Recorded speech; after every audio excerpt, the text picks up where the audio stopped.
All right, let's talk our back squat, okay? So first things first, we're gonna talk about our rack setup. Bar height first. This bar height should be at about mid-sternum. This is gonna allow us to get out of the rack without having to get up on our tippy toes, all right? And it's not gonna be too low to where we have to perform almost a half squat to get it out.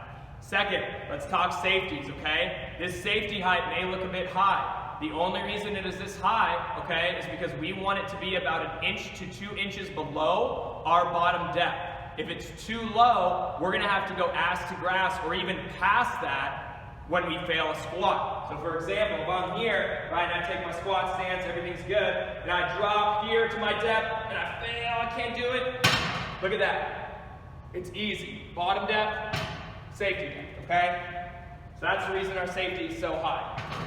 Covered our rack setup. Second thing I want you to notice, barefoot again. We've already gone over why barefoot training is beneficial and why I like to use it with my athletes. So, second thing, we need to go over grip width, okay? Usually, all right, we're gonna be at about shoulder width apart. If our shoulders are a little bit tighter, we can take a little bit of a wider grip, okay? Second, I wanna cover the top of my bar with the pad of my hand. The way that I do this is I drive that pad into the bar and I slide my thumbs over the bar. This is going to put the pad of my hand right on top of the bar, going to help facilitate a nice neutral wrist instead of one that is flexed, okay, and handling too much weight of that bar. So, nice and straight with those wrists. Now I'm ready to get under the bar. I do not want you to drop and place yourself under the bar. I want you to duck your head and pull yourself under the bar by driving your elbows back.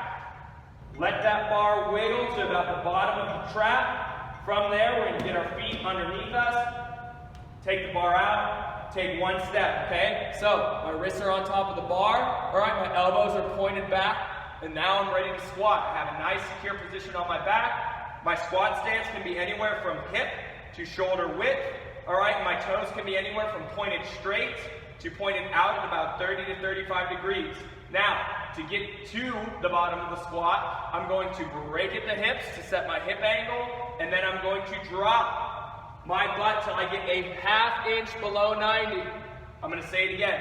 1/2 inch below 90 is our squat depth here, okay? So I want you to drive the butt back, drop the butt between the hips.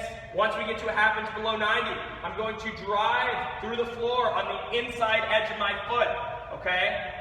Again, hips back, drop the butt, drive through the inside edge of the foot, and that's our back squat. If you come to campus, all right, after performing this off-season workout, and you are not squatting a 1/2 inch below 90, my feelings are going to be very, very hurt, okay? Nobody cares how much weight you can half squat or quarter squat with. Nobody cares about that. Okay? If we are looking at long-term athletic development and long-term health, we need to get a 1/2 inch below 90 in order to facilitate those two things. Okay? So please, for the love of God, squat a 1/2 inch below 90, push off the inside edge of your foot, and we're going to have a great time.